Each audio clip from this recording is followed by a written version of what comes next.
নমস্কাৰ। আজিৰ ভিডিঅ'টোত মই খঙৰ বিষয়ে কম। আমাৰ খং কিয় উঠে, খং কি হয়, আৰু খঙৰ পৰা আমাৰ কেনেধৰণৰ হানি বিঘিনি হ'ব পাৰে, আৰু লগতে খং কেনেকৈ নাইকিয়া কৰিব পাৰি, সেইটো বহুত দৰকাৰী বস্তু। এতিয়া খং হৈছে এটা আৱেগ, অন্যান্য আৱেগৰ নিচিনাকে, যেনেকে ঘৃণা বা ভাল পোৱা, মৰম, চেনেহ বা ঈৰ্ষা, সেইবোৰৰ নিচিনাকে খঙো হৈছে এটা আৱেগ। কিন্তু আৱেগ হলেও ইয়াক ৰিপুৰ স্থান দিয়া হৈছে। যেনেকে ষষ্ঠ ৰিপু আছে আমাৰ, কাম, ক্ৰোধ, লোভ, মোহ, মদ, মৎসৰ্য। এই 6টা ৰিপুৰ ভিতৰত ক্ৰোধ মানে খঙো এটা। এতিয়া আপুনি যদি ৰিপু শব্দটোৰ অৰ্থ বিচাৰি চাই, তেনে ৰিপুৰ অৰ্থ হৈছে শত্ৰু। ৰিপু মানে শত্ৰু। তাৰমানে এটা আৱেগ হলেও ইয়াক শত্ৰুৰ স্থান দিয়া হৈছে। এতিয়া নেতিবাচক আৱেগ খঙৰ বাহিৰে বেলেগো আছে, যেনে ধৰক ঘৃণা, ঈৰ্ষা, এইবিলাকো বেয়া বস্তু, কিন্তু তথাপিও এইবিলাকক শত্ৰুৰ স্থান দিয়া হোৱা নাই। ৰিপু বুলি ক'লে আমি অকল এইকেইটাৰ নামহে জানো।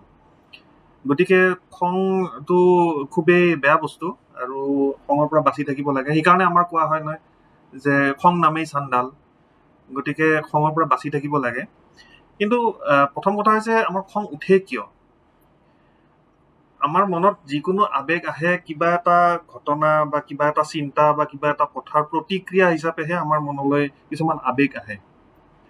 কিবা এটা ঘটনা ঘটিল, সেইটো দেখি কিনে আমি বিৰক্ত হলো, কোনোবাই কিবা ক'লে আমাৰ ভাল নালাগিল, কাৰোবাৰ লগত কিবা এটা হ'ল, আমাৰ ইমান ভাল নালাগিল, এইবোৰ হৈছে আৱেগ। গতিকে সেই ঘটনা বা কথা বা পৰিস্থিতি যিবোৰ চলি থাকে আমাৰ চাৰিওফালে, সেইবোৰৰ প্ৰতিক্ৰিয়া হিচাপে আমাৰ মনৰ মাজৰ পৰা সেই আৱেগবিলাক আহি থাকে। আৰু কেতিয়াবা কিছুমান চিন্তাৰ পৰাও আহিব পাৰে। হয়তো অতীতত কেতিয়াবা ঘটনা ঘটি গৈছে, সেই ঘটনাটো সেইটো গ'ল, কথা গুচিল, সেইটো বহুত দিন আগতে ঘটা ঘটনা, কিন্তু ছাডেনলি কিবা কথাৰ মাজতে এইটো মনত পৰাৰ লগে লগে মনটো বিৰক্তিৰে ভৰি পৰিল, বা মনটোৰ অলপ খং এটা আহিল, তেনেকুৱা ধৰণৰ। খংটো তেনেকুৱাই, কোনোবাই কিবা এটা ক'লে খং উঠিল, কিবা এটা দেখিলো খং উঠিল, তেনেকুৱা ধৰণৰ। গতিকে এইটো হৈছে এটা প্ৰতিক্ৰিয়া।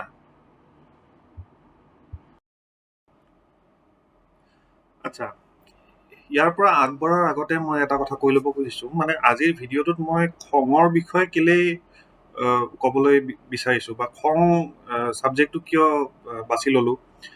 মোৰ ব্যক্তিগত অনুভৱ হৈছে যে আমি মানুহবোৰ দিনক দিনে খঙাল হৈ গৈ আছো।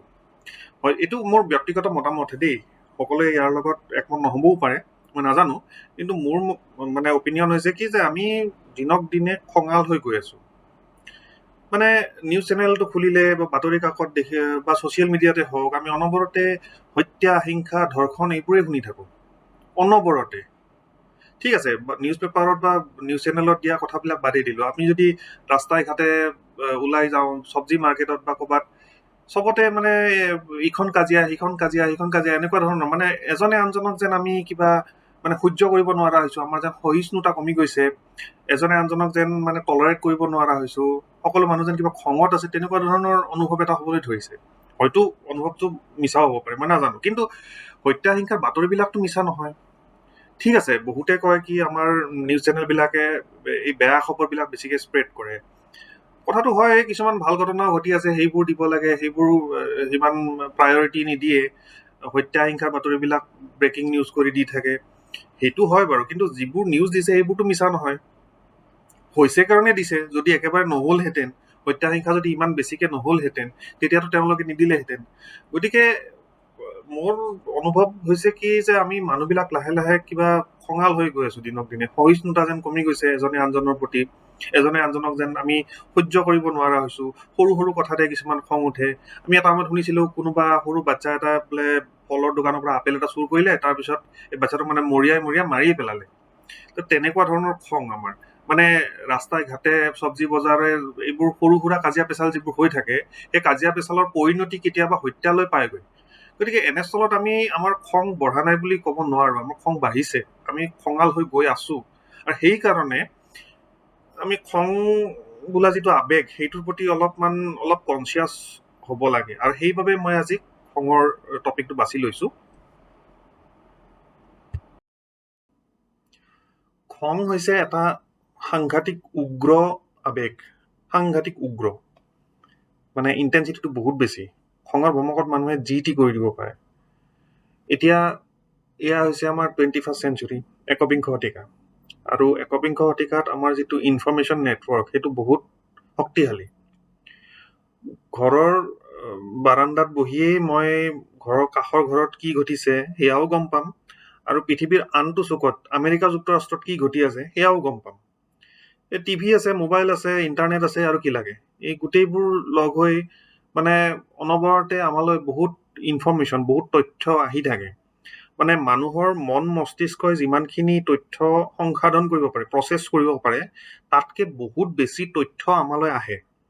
আৰু আমি সিমানখিনি তথ্য, সিমানখিনি ইনফৰমেশ্যন আমি কনজিউম কৰোঁ। কনজিউম কৰাৰ ফলত কি হয়, সেই গোটেইখিনি বস্তু আমাৰ মূৰত, মন মস্তিষ্কত সোমাই তাৰ পৰা এটা প্ৰতিক্ৰিয়া সৃষ্টি কৰে। আৰু সেই প্ৰতিক্ৰিয়াবিলাকত বেছিভাগতে আমাৰ খঙৰ সৃষ্টিয়েই কৰে। যেনেকে ধৰক ক'ৰবাত ধৰ্ষণ হ'লে ঘটনাটোৰ প্ৰতি আমাৰ দুখো লাগিব, বেয়াও লাগিব যে আমাৰ সমাজত কি হৈছে এইবোৰ, বা ছোৱালীজনী কি হ'ব এনেকে মাৰি পেলালে, হা। কিন্তু লগতে খং উঠিব যে যিকেইটা ধৰ্ষণ কৰিছে তাক শাস্তি দিব লাগে। এই খংটো বাকী বস্তুবিলাক নাইকিয়া হৈ যায়। যেনেকে ধৰক এতিয়া ভিক্ষাৰী এজন যদি ভিডিঅ' এটা দেখা পাওঁ ফেচবুকত বা ইনষ্টাগ্ৰামত বা ক'ৰবাত, যে ৰোডৰ ৰাস্তাৰ কাষত ক'ৰবাত ভিক্ষাৰী আছে, খাবলৈ পোৱা নাই, মাল্টি নিউট্ৰিচন হৈছে, কিবা হৈছে, সেইটো দেখি কিনে দুখ লাগিব। কিন্তু সেই দুখটোৰ কাৰণে মই একো কৰিবলৈ নাযাওঁ, মই নিজে গৈ পেলাই খানা বিলাই আছো, তেনেকুৱা কৰিবলৈ নাযাওঁ। সেই দুখটো থাকিলে অলপ সময়, তাৰপিছত লাহে লাহে নাইকিয়া হৈ গ'ল। কিন্তু খংটো যেতিয়া আহে মনত, সেই খংটো থাকি যায় আমাৰ লগত খংটো থাকি যায়, আমাৰ অজানিতে, আমি গম নোপোৱাকৈ আমাৰ মনত খংবিলাক সোমাই থাকি যায়, আৰু সেই খংবিলাক আমি বেলেগত উজাৰি দিওঁ। সেইটো এটা ডাঙৰ সমস্যা। দ্বিতীয় কথা হৈছে ছ'চিয়েল মিডিয়া। ছ'চিয়েল মিডিয়াত বহু সময়ত আমি দেখা পাওঁ যে বহুত বিতৰ্ক সৃষ্টি হয়। আৰু ছ'চিয়েল মিডিয়াত বিতৰ্কবিলাক এনেকুৱা, য'ত মানে আমি সন্মুখাসন্মুখী হৈ বহি কিনে কথা পাতিলে যেনেকুৱা বিতৰ্ক হ'ব, তাত এজনে আনজনক বুজাব পাৰে। ফেচ টু ফেচ কথা পাতিলে অলপ খঙাখঙি হ'লেও তাৰপিছত মানুহে বুজা পৰা এটা হেৰিলৈ যাব পাৰে। কিন্তু ছ'চিয়েল মিডিয়াত সেই বস্তুটো নাই, যিহেতু ফেচ টু ফেচ যিটো মানুহৰ যিটো সংস্পৰ্শটো যিহেতু নাই, গতিকে তাত বুজা পৰা কথাটো নাহে। গতিকে সেই ছ'চিয়েল মিডিয়াত বিতৰ্কবোৰৰ পৰা বহুতখিনি খং জমা হয় আমাৰ মনত। আমি ক'ব নোৱাৰাকৈ সেই খংবিলাক আমাৰ মনৰ মাজত লৈ ফুৰি কিনে অ'ত ত'ত য'তে ত'তে আমি সেই খংবিলাক জাহিৰ কৰি ফুৰোঁ। সেইটো এটা ডাঙৰ সমস্যা। আমি মানি নল'ব পাৰোঁ যে নাই, মোৰ মনত একো খং নাই, কিন্তু ক'ব নোৱাৰাকে আমাৰ মনৰ ভিতৰত ক'ৰবাত খং লুকাই আছে। বিভিন্ন ধৰণৰ খং।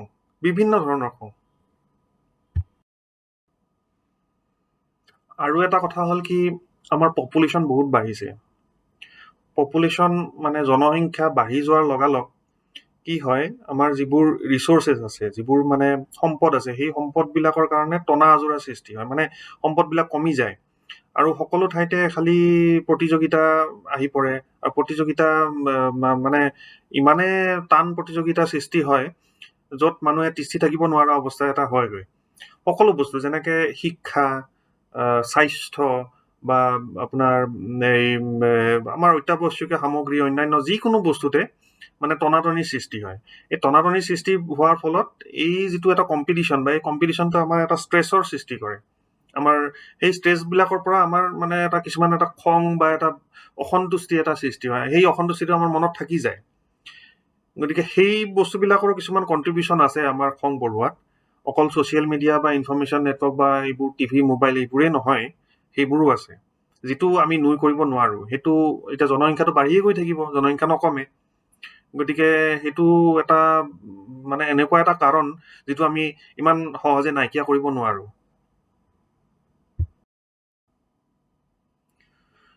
খং কমাবলৈ হ'লে মই ব্যক্তিগতভাৱে ভাবোঁ মেডিটেশ্যন কৰিব লাগিব। প্ৰথম যিটো উপায়, যোগ চৰ্চা, ধ্যান চৰ্চা খং কমোৱাৰ একমাত্ৰ মানে ফলপ্ৰসূ উপায়। সেইটো কৰিবই লাগে।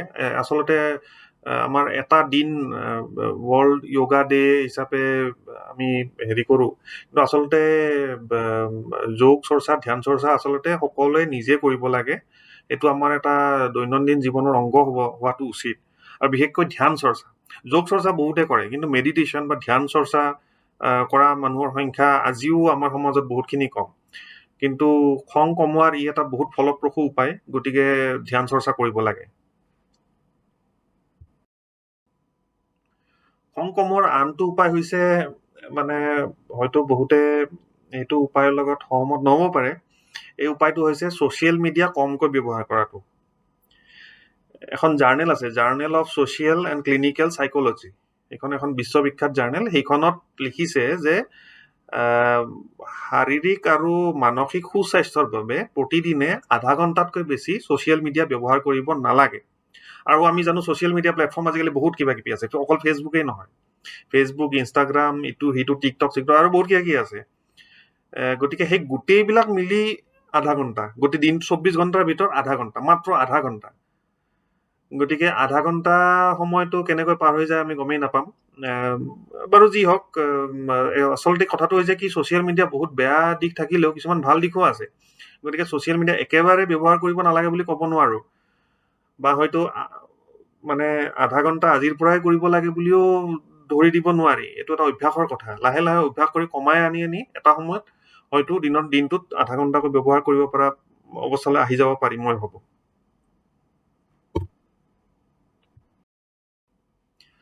অকল ছ'চিয়েল মিডিয়াই নহয়, মানে যিটো অভাৰঅল স্ক্ৰীন টাইম, সেই বস্তুটো কমাব লাগে।